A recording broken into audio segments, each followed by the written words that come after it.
Hi, I am Christina Velez. Welcome to my channel once again.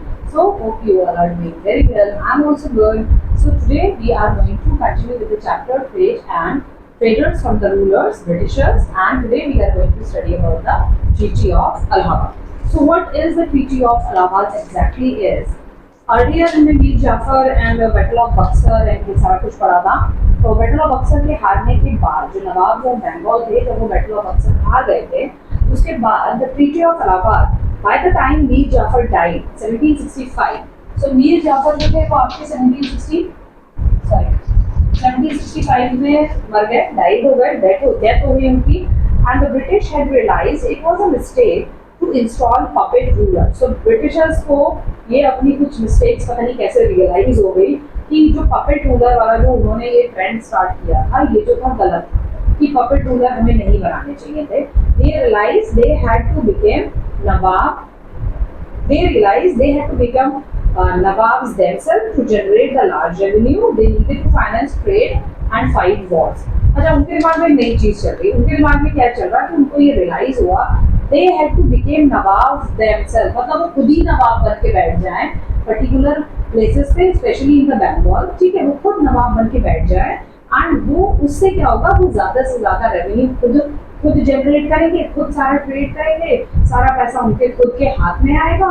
और जो भी लड़ाई किसी से भी उनको अगर फाइट लड़नी है, किसी मुगल किंग से, किसी हिंदू किंग से, नवाब से, किसी से भी फाइट करनी है, तो वो अपनी वॉर पे जो वो किसी से भी वॉर अगर लड़ेंगे तो वो उस वॉर में खुद पैसा खर्च कर सकते हैं, जितना मर्जी चाहे उतना पैसा खर्च कर सकते हैं. सो लेटर दैट ईयर, मतलब उसके बाद जो ईयर्स आए, they entered into a treaty with Mughal emperor Shah Alam II. उन्होंने क्या किया, मुगल एम्परर शाह आलम II से एक ट्रीटी साइन करी. ठीक है, कौन थे आपके, Mughal emperor Shah Alam II. Shah Alam II के साथ एक ट्रीटी साइन करी एंड यही आगे ट्रीटी ऑफ इलाहाबाद कहलाई. ठीक है, तो ट्रीटी साइन करी with the Mughals and Nawab of Awadh Shuja-ud-Daula. ये लोग सब मिल गए थे ना बैटल ऑफ बक्सर में. सारे सब लोगों ने अपनी आर्मी मिला ली थी और ब्रिटिशर्स के अगेंस्ट जो है ब्रिटिशर्स को चुनौती दी कि भाई लड़ाई लड़ो आके. ठीक है, तो बेवकूफ से कुछ ये भी ब्रिटिशर्स की ताकत को नहीं पहचान पाए. लेकिन हाँ ये है कि हाँ भाई उन्होंने अपनी जिस पृथ्वी पे वो रह रहे थे, अपनी जमीन के लिए, अपनी मातृभूमि के लिए उन्होंने लड़ाई लड़ी. That's also good.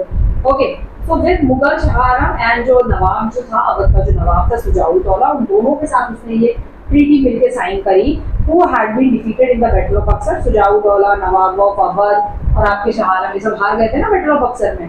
So who had been defeated and this treaty came to be known as Treaty of Allahabad. तो यही जो है ट्रीटी आगे चल के ट्रीटी ऑफ इलाहाबाद कहलाई. ठीक है, it made the British the virtual ruler of Bengal, Bihar and Odisha.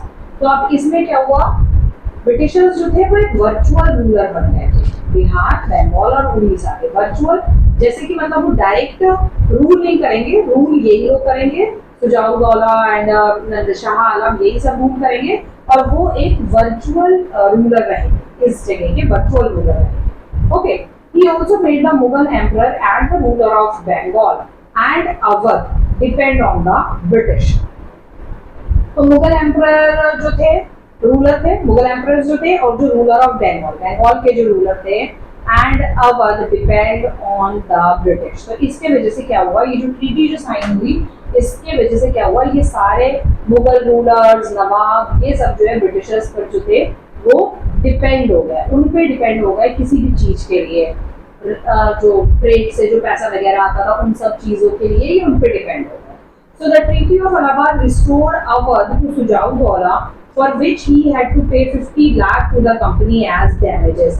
अब ये जो ट्रीटी साइन हुई ना, इस ट्रीटी के चक्कर में क्या हुआ, ब्रिटिशर्स ने सुजाउद्दौला पे जो है करीब 50 लाख का जो है उन्होंने डैमेज, ब्रिटिशर्स ने डैमेज जो है क्लेम कर दिया. ठीक है, क्लेम, और कौन सा डैमेज क्लेम किया, कौन सा डैमेज क्लेम किया, वो डैमेज था आपका बैटल ऑफ बक्सर का. मतलब कि बैटल ऑफ बक्सर में जितनी लड़ाई झगड़ा जो भी मतलब वॉर हुई है, बैटल ऑफ बक्सर में जो भी वॉर हुई है, उस वॉर के टाइम पर उस वॉर में जो भी डैमेज हुआ है उनका, ब्रिटिशर्स का जो भी डैमेज हुआ है उसका क्लेम उन्होंने 50 लाख सुझाव दिया कि वो ब्रिटिशर्स को वो दे।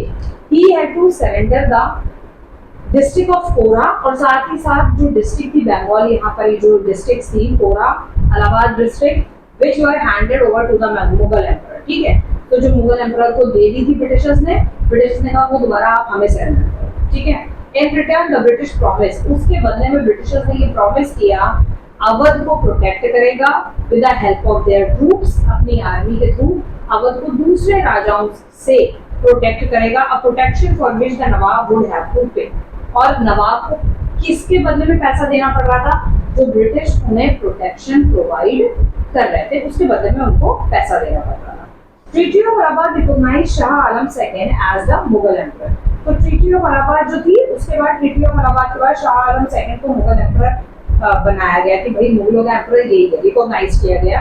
ही has given the district of Kora, अब उसको शाह आलम को डिस्ट्रिक्ट ऑफ कोरा दे दी, इलाहाबाद दे दी, and an annual pension of 26 lakh rupees. और क्योंकि सुझाव द्वारा शामिल थे, शाह आलम को बना दिया इन्होंने, हेड बना दिया मुगल एम्परर का, और उसको 26 लाख रुपए पेंशन देते थे, ब्रिटिशर्स दे रहे हैं। ठीक है, in return emperor granted the British diwani right to collect revenue. In return Mughal emperor ने ब्रिटिशर्स को क्या दिया? ब्रिटिशर्स को दिया दीवानी, यानी कि कलेक्ट रेवेन्यू। रेवेन्यू जहां जहां से रेवेन्यू कलेक्ट करना है वो रेवेन्यू कलेक्ट करने की जो राइट है वो ब्रिटिशर्स को दे दिया, मुगल एम्परर ने ब्रिटिशर्स को दे दिया। ठीक है, बंगाल से रेवेन्यू कलेक्ट करना है, बिहार से और उड़ीसा, यही 3 मेन स्टेट्स थे। ठीक है, तो ऐसे सारा रेवेन्यू कलेक्ट करने का सारा जो राइट था वो ब्रिटिशर्स को दे दिया शाह आलम ने।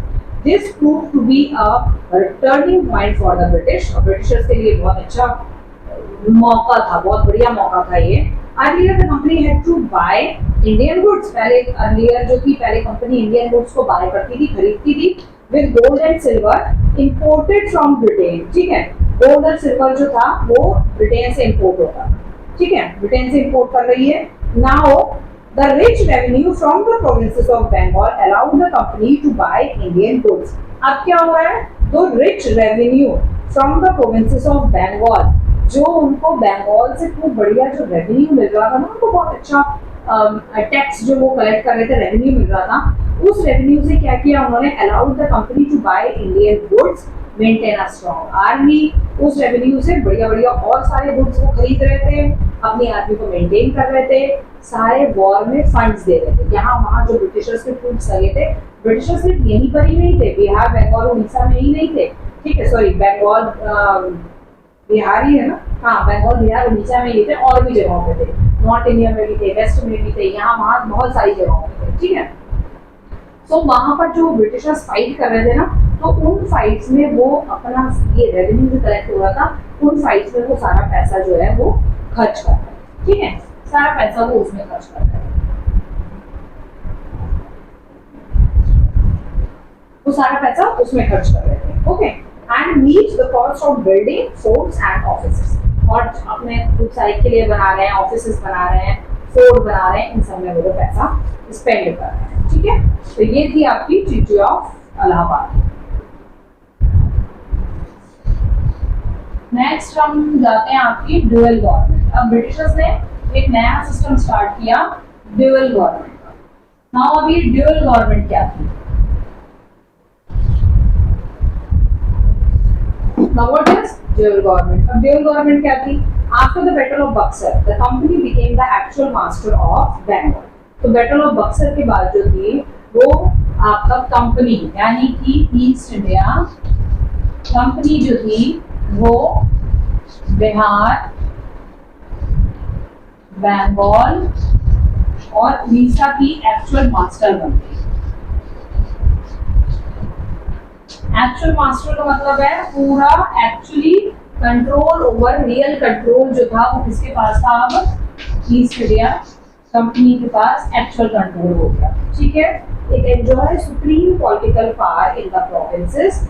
अब सारी पावर जो थी ब्रिटिशर्स के पास थी, एक सुप्रीम पावर उनके हाथ में, पावर उनके हाथ में आ गई थी। कंट्रोलिंग इट्स आर्मी, अपनी आर्मी को कंट्रोल कर रही थी, एंड डिस्पेंसिंग जस्टिस, जो भी जस्टिस करना है, लड़ाई झगड़ा जो भी है कोर्ट का सारा जो केस जो भी होते थे और वहाँ पे जो भी लोग रह रहे हैं, जो भी पीपल रह रहे हैं, सारा जो कोर्ट केस होते थे वो ब्रिटिशर्स के पास ही आते थे, ठीक है। एक appointed official to collect revenue, उन्होंने ऑफिसर्स को उस टाइम में ऑफिशियल्स कहते थे, ठीक है। ऑफिसर्स है वो ऑफिसर, जैसे आजकल ऑफिसर है, लेकिन वहाँ उस टाइम पे ऑफिशियल्स कहते थे। ऑफिशियल्स उन्होंने अपॉइंट किए, वो लोग रेवेन्यू कलेक्ट करके लेकर आएंगे, टैक्स कलेक्ट करके लेकर आएंगे from the provinces directly. Provinces यानी कि ये प्रोविंसेस बिहार, बंगाल, उड़ीसा, ये इनके प्रोविंसेस थे। यहाँ से डायरेक्ट रेवेन्यू जो है वो कलेक्ट होगा।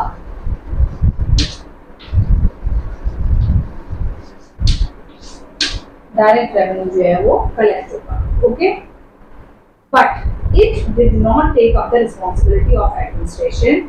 लेकिन ये लोग क्या करते थे कि अब ये लोग एडमिनिस्ट्रेशन की डायरेक्ट रिस्पॉन्सिबिलिटी नहीं ले रहे थे। एडमिनिस्ट्रेशन ये सारा रेवेन्यू कलेक्ट कर रहे हैं, ठीक है, लेकिन एडमिनिस्ट्रेशन मैं बता रही हूँ, एडमिनिस्ट्रेशन यानी कि उस जगह को, बिहार बंगाल को चलाना कैसे है, कैसे चलाना है बिहार बंगाल के लोगों को, खाना पीना, एडमिनिस्ट्रेशन, सारा एडमिनिस्ट्रेशन चलाना, इसकी रिस्पॉन्सिबिलिटी ब्रिटिशर्स अपने ऊपर नहीं ले रहे थे, ठीक है। ये एडमिनिस्ट्रेशन की रिस्पॉन्सिबिलिटी अपने ऊपर नहीं ले रहे हैं, ठीक है। वो क्या कर रहे हैं, इसमें वो किसी ना किसी किंग को यहाँ पर अपॉइंट कर दिया, ठीक है, किसी न किसी किंग को अपॉइंट कर दिया। और उस किंग को अपॉइंट करने के बाद जो है व्हाट दे विल डू, उसके ऊपर मतलब खुद है, मतलब सारा एडमिनिस्ट्रेशन वगैरह वो देखेंगे, जो उन्होंने किंग अपॉइंट किए हैं, लेकिन रेवेन्यू का सारा कलेक्शन ब्रिटिशर्स करेंगे, पैसे का सारी चीज ब्रिटिशर्स करेंगे, ठीक है। However, the ultimate power remained in the hand of the Britishers. Ultimate power जो है वो ब्रिटिशर्स के ही हाथ में है।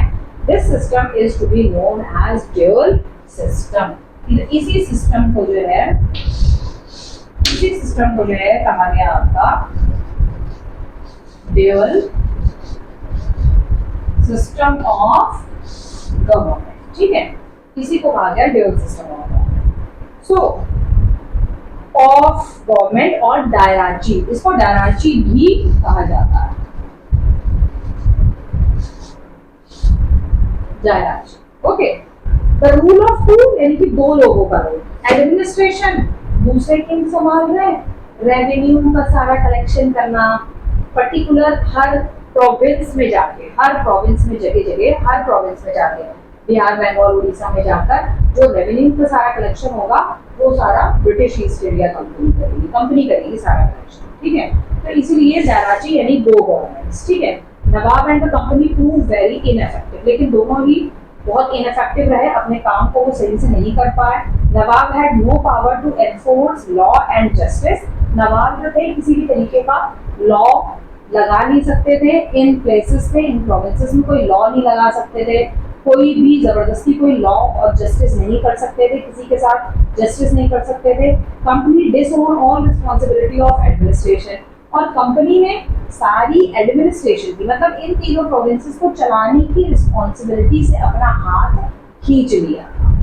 हाँ कि हम एडमिनिस्ट्रेशन नहीं चलाएंगे भैया, एडमिनिस्ट्रेशन जो है आप ही देखो, जस्टिस करना है, क्या करना है, जो भी कुछ करना है वो आप ही देखो, लेकिन फिर भी कंट्रोल कर रहे हैं उस जगह को अपने अंडर में कर रखा है, ठीक है।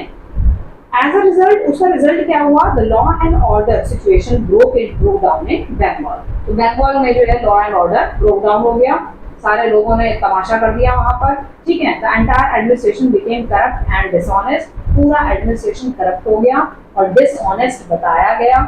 This brought untold miseries to the peasants as well as the common people. तो peasants और common peoples के लिए बहुत बड़ी problem create हुई यहाँ पर, and artisans were forced to sell their wares to the British at lower prices.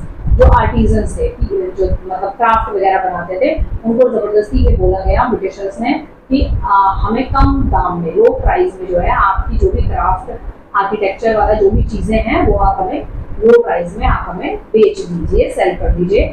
While peasants struggle to pay high taxes, peasants से ज्यादा हाई टैक्स ले रहे थे क्योंकि रेवेन्यू ब्रिटिशर्स कलेक्ट कर रहे थे, ठीक है। imposed on them high tax, उन पे impose करके उनसे हाई टैक्स ले रहे थे। As a result, agriculture production declined. तो वो जो पीजेंट्स है वो अपने एग्रीकल्चर पर, अपने लैंड पे जो है ज्यादा पैसा नहीं लगा पा रहे थे, क्योंकि वो सारा पैसा जो है वो किसको दे रहे थे, टैक्स में जा रहा था। ठीक है, तो इससे एग्रीकल्चर भी जो था वो डिक्लाइन होने लगा, एग्रीकल्चर खत्म होने लगा धीरे धीरे। And many artisan fled the villages, बहुत सारे आर्टिजन जो थे, जो उन्होंने, बहुत सारे लोगों ने विलेज, गांव, सिटीज वगैरह छोड़ दिए। The problem in Bengal were further aggravated by a famine and struck the province in 1770। मतलब बंगाल की जो थी बहुत बुरी हालत हो गई, एग्रीकल्चर अच्छा नहीं, टैक्स बहुत ज्यादा देना पड़ रहा, लोग गाँव छोड़ छोड़ के जा रहे हैं, सिटीज छोड़ छोड़ के जा रहे हैं।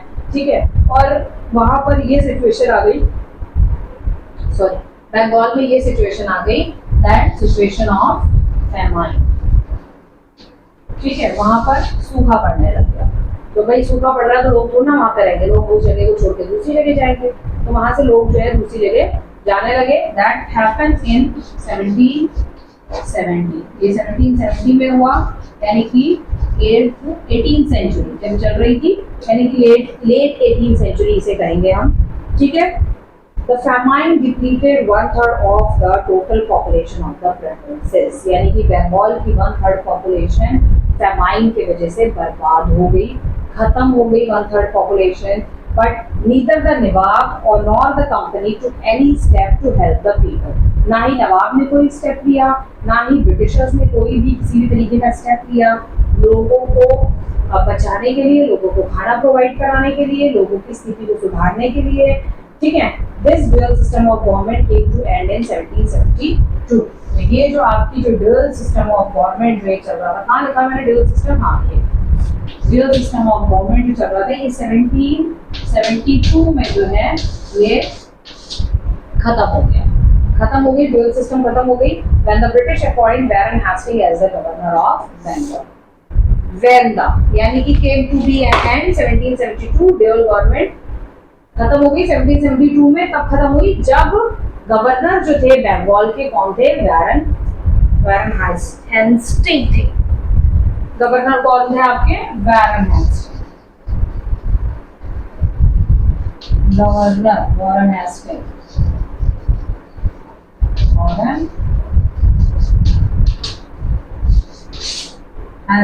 ठीक है, तो वॉरेन हेस्टिंग गवर्नर थे उस टाइम पर, ये सब कुछ खत्म हो गया। Next is British expand there rule. अब ब्रिटिशर्स ने अपना रूल कहाँ तक एक्सपैंड किया वो देखेंगे हम, कहाँ तक बढ़ाया। वैसे तो पूरे देश में ही उन्होंने अपना रूल जो है एक्सपैंड किया। ठीक है,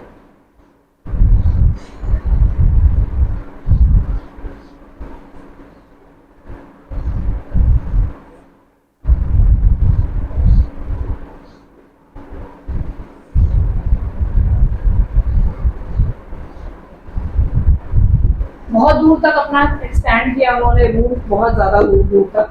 लेकिन यहाँ पे स्टार्ट हो रहा है, शुरू हो रहा है, बंगाल, बिहार, उड़ीसा पे तो कब्जा कर ही लिया। ठीक है, अब आगे देखते हैं उन्होंने कहाँ तक कब्जा किया। आफ्टर बंगाल के बाद the company turn it's site on the rest of the country.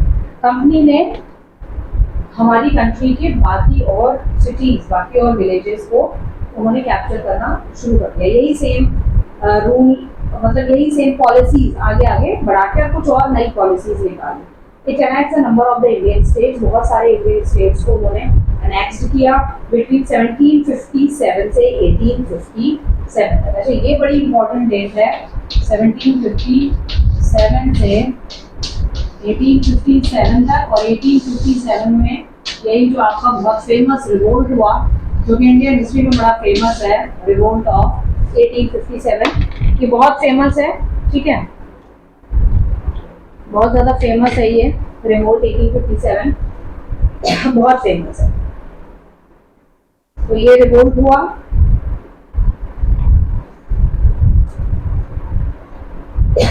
इन 10 सालों में बहुत सारी प्लेसेस पर ब्रिटिशर्स ने कब्जा किया। However, it rarely restored to a direct conquest। ठीक है, कहीं पर ही उन्होंने डायरेक्ट कॉन्क्वेस्ट किया, डायरेक्ट अटैक करके उसको कंट्रोल किया, नहीं तो हर जगह पे उन्होंने अपनी ये बेवकूफ वो नहीं थे, बेवकूफ तो खैर इंडियंस थे, बट ये इस तरीके की हर जगह पर उन्होंने नई पॉलिसीज लाकर और उस पर्टिकुलर एरिया को अपने एरिया में मिला लिया, मतलब उस पर कब्जा कर लिया नई नई पॉलिसी स्टार्ट करके, ठीक है। Employing instead a number of methods to exercise control over Indian territory, वो जो मैंने अभी बताया, बहुत नई नई मेथड्स अपनाए, बहुत नई नई एक्सरसाइजेस करी, नए नए मेथड्स अपनाने के लिए क्या हम कर सकते हैं। इट अपॉइंट एजेंट्स अपॉइंट करे और resident in the Indian state to promote its interest before the rulers. Rulers के सामने उन्होंने ना कुछ एजेंट्स जाके पेश किए। रूलर्स कौन? रूलर्स जो ऑलरेडी इंडिया में रूल कर रहे थे, यानी कि मुगल एम्परर्स, ठीक है। मुगल एम्परर्स और कुछ हिंदू किंग्स भी थे उस टाइम पे। उनके सामने बड़े अच्छी अपने मतलब बड़ी उन्होंने अपनी अपनी ना डिफरेंट पॉलिसीज, ब्रिटिशर्स ने डिफरेंट पॉलिसीज अपनाई, डिफरेंट पॉलिसीज जो हैं वो पॉलिसीज उन्होंने जो है इंडियन रूलर्स को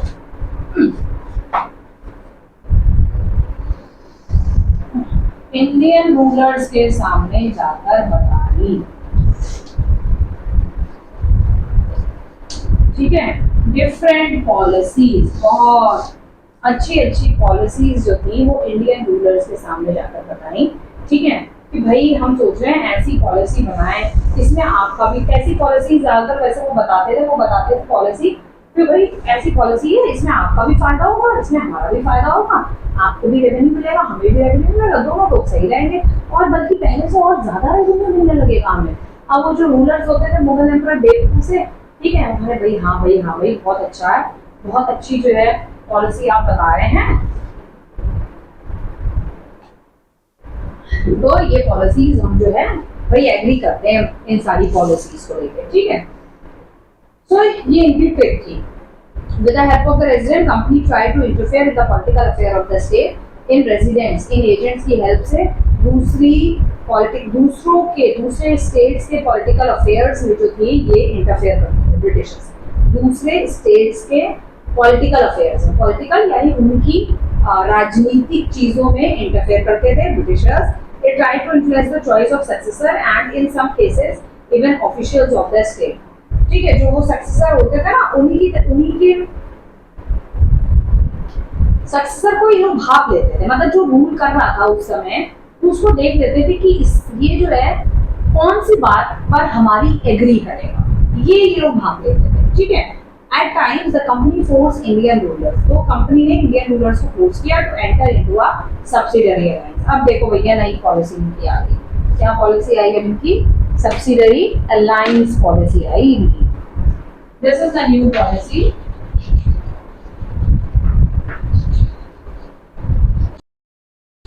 सब्सिडियरी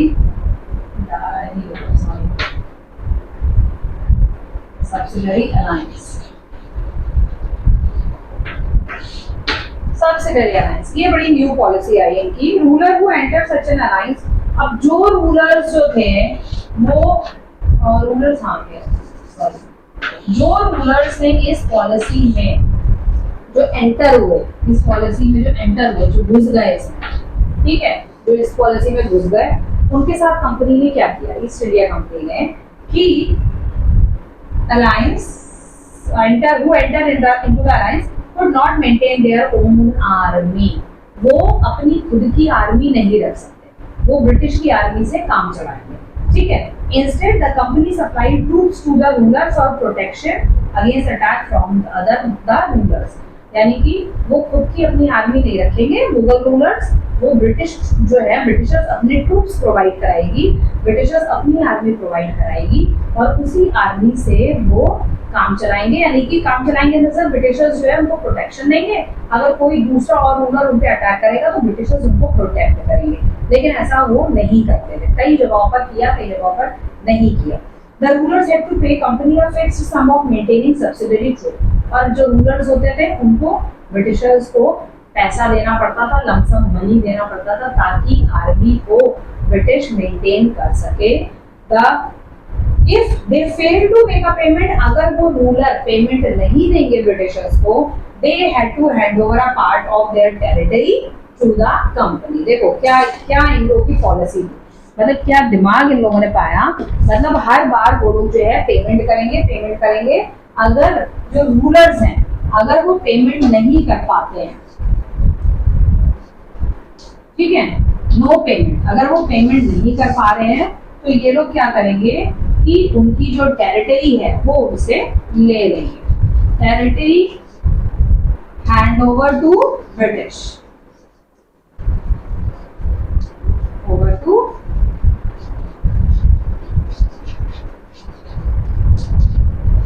ब्रिटिश। समझा?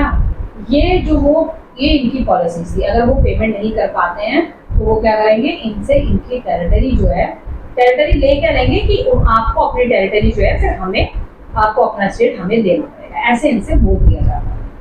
समझ आया? तो ये थी इनकी पॉलिसी, सब्सिडरी अलायंस की पॉलिसी। ओके, उसके बाद इनकी बहुत सारी पॉलिसी और आई, पैरामॉन्टेंसी और क्या थी, डॉक्ट्राइन ऑफ लैप्स, ये भी बड़ी फेमस इनकी पॉलिसी रही है। ठीक है, बहुत फेमस पॉलिसी रही है इनकी है। So later on the British formulate more other policies, paramountcy, doctrine of land to claim territories. दूसरों की टेरिटरी लेने में बड़े एडवांस थे ये, तो दूसरों की टेरिटरी लेने के लिए ये इस तरीके की अलग अलग और पॉलिसीज निकाली। पैरामॉन्टेंसी, डॉक्ट्राइन ऑफ लैंड बाद में निकाली, इस बात में हम बाद में पढ़ेंगे। तो we will read about in the later chapter, next chapter में हम पढ़ेंगे। Let us see how the British expand their control over India. अब इसके बाद हम देखेंगे कि ब्रिटिशर्स ने अपना कंट्रोल किस तरीके से पूरे इंडिया में फैलाया। इसी में ही है subsidise policy and paramountcy chapter, next chapter में नहीं, इसी में ही। ठीक है, तो अब हम आगे ये पढ़ेंगे कि इन्होंने बाकी स्टेट्स, बाकी कंट्री में अपना रूल कैसे एक्सपैंड किया, कैसे बढ़ाया। नाउ अब इसके बाद हुई इनकी वॉर विद मैसूर। मैसूर के साथ इनकी वॉर हुई।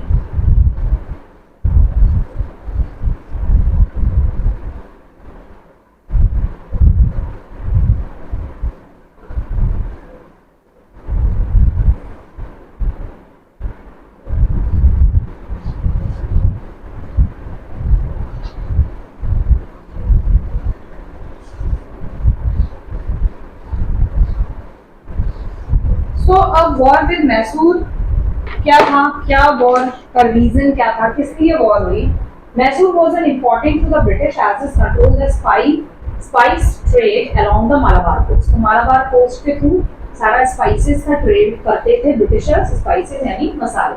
ठीक है, मैसूर से ही करते थे, मैसूर से सारा ट्रेड होता था। It had become a powerful state under Hyder Ali. तो मैसूर जो था वो किसके अंडर में था, शुरू से ये था आपका हैदर अली के अंदर।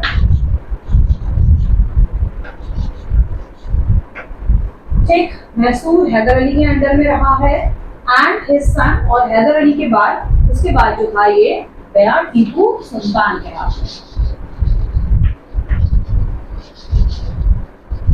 टीपू सुल्तान रहे आपके 1782 से 1799 तक। ठीक है, और इनका रहा 61 से 82 तक, 61 से 82 तक रहा। ठीक है, जो ईयर जो इन्होंने रूल किया हैदर अली ने और टीपू सुल्तान ने मैसूर पर। They had raised a powerful army and enjoyed close ties with the French. और ये लोग जो थे, बहुत पावरफुल आर्मी थी हैदर अली और टीपू सुल्तान की, बहुत पावरफुल आर्मी थी, और फ्रेंच के साथ इनके बहुत अच्छे रिलेशंस थे। फ्रेंच के साथ बहुत अच्छा इनका ट्रेड भी चल रहा था। ठीक है, कोई ऐसी दिक्कत नहीं थी कि फ्रेंच कब्जा कर रहा है, ऐसा कुछ नहीं था। This alarmed the British. तो ब्रिटिशर्स की दिमाग की घंटी बजी कि अगर ये कंटिन्यू चलता रहा, इनकी भी आर्मी काफी स्ट्रांग है, फ्रेंच की भी अच्छी खासी स्ट्रांग है, तो हमारा पत्ता जो है यहाँ से कट जाएगा। So the ruler of Mysore fought for war with the British. तो जो ये रूलर थे मैसूर के, टीपू सुल्तान और हैदर अली ने करीब 4 वॉर्स जो है लड़ी हैं ब्रिटिशर्स के साथ। 4 Wars with British. Okay,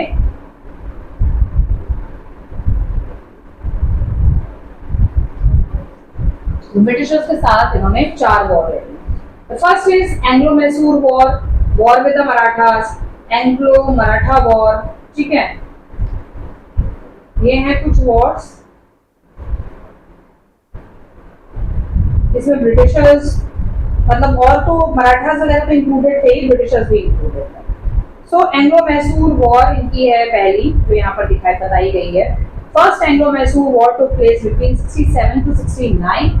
First 67 to 69 के बीच में हुई फर्स्ट एंग्लो-मैसूर वॉर, ठीक है। एंग्लो हो गया यहाँ पे ब्रिटिश और Mysore. एंग्लो-मैसूर war, when Hyder Ali attacked British force in Madras, Haider Ali ने ब्रिटिश फोर्स को मद्रास में अटैक किया। He managed to defeat the British and force them to sign a treaty. और he managed to defeat British. Haider Ali ने Britishers को हराया और हैदर अली ने ब्रिटिशर्स के सामने एक ट्रीटी रखी कि इसको आप साइन करिए। Under the treaty the British agree to help defend his kingdom. Britishers ने इस बात को एग्री किया कि हम जो है हैदर अली को डिफेंड करेंगे, किसी दूसरे किंग के अटैक से हम बचाएंगे in the event of an attack. But when the Maratha attack, लेकिन जब 1771 में जब मराठास ने हैदर अली को जब अटैक किया, Britishers went back on their promise. उन्होंने इससे अपना हाथ खींच लिया, पीछे हट गए, उन्होंने कोई मदद नहीं करी हैदर अली की। And which angered the Hyder Ali, जिसकी वजह से हैदर अली को बहुत गुस्सा आया। एंड 1779 में English captured the French position. Britishers ने फ्रेंच के जो पोजीशंस थे, मतलब फ्रेंच जहां ट्रेड कर रहे थे उन सबको कैप्चर कर लिया, especially at Mahe which were under Hyder Ali protection, जो कि हैदर अली के प्रोटेक्शन में था। एंड इनफोरिएटेड हैदर अली, और एक बौखला गया था हैदर अली इस चीज को लेकर, decided to challenge the British. उसने ब्रिटिशर्स को फिर चैलेंज किया। This led to the second एंग्लो-मैसूर war. तो यहाँ पर हुई उसकी सेकंड एंग्लो-मैसूर वॉर, ब्रिटिशर्स के साथ हुई। सेकंड एंग्लो-मैसूर वॉर 1780 से 84 तक, 1780 से 84 के बीच में Hyder Ali died in the war, और इस वॉर में हैदर अली मारा गया। But his son Tipu Sultan continue to fight against the Britishers. लेकिन उसके बेटे टीपू सुल्तान ने कंटिन्यू किया fight. In 84 the war came to an end. 84 में वॉर खत्म हुई। Both sides signed the Treaty of Mangalore. British और टीपू सुल्तान ने दोनों ने एक और ट्रीटी साइन करी, treaty of Mangalore, agree to return convert territory. तो उसमें टीपू सुल्तान ने ये कहा ब्रिटिशर्स से कि जो टेरिटरी ब्रिटिशर्स के अंडर में है, वो जो कॉन्कर करी है ब्रिटिशर्स ने, वो ब्रिटिशर्स टीपू सुल्तान को जो है ब्रिटिशर्स वो टेरिटरी उसको वापस करें, ठीक है। तो इसके बाद है टीपू सुल्तान का प्रोसेसन जो है स्टार्ट हुआ है। टीपू सुल्तान ने आगे ब्रिटिशर्स के साथ किस तरीके से फाइट करी। अभी हम सिर्फ फर्स्ट एंग्लो और सेकंड जो है आपकी एंग्लो वॉर और फर्स्ट एंग्लो वॉर जो है हमने सिर्फ पढ़ी है। अब आपका है आपकी थर्ड एंड फोर्थ, ठीक है। दो वॉर अभी और है जो इसमें हम पढ़ेंगे। द एंग्लो मराठा वॉर एक और है इसमें, फिर एक और है थर्ड एंड फोर्थ, तो वो हम अपने नेक्स्ट वीडियो में पढ़ेंगे। Okay, so if you like this video and you can understand first Anglo-Maratha war and war with the Mysore, Britishers की क्या ट्रीटी हुई, क्या wars हुई। तो अगर आपको ये सब समझ में आया है, if you understand the video, so please share and subscribe my channel for sure. Thank you and bye bye.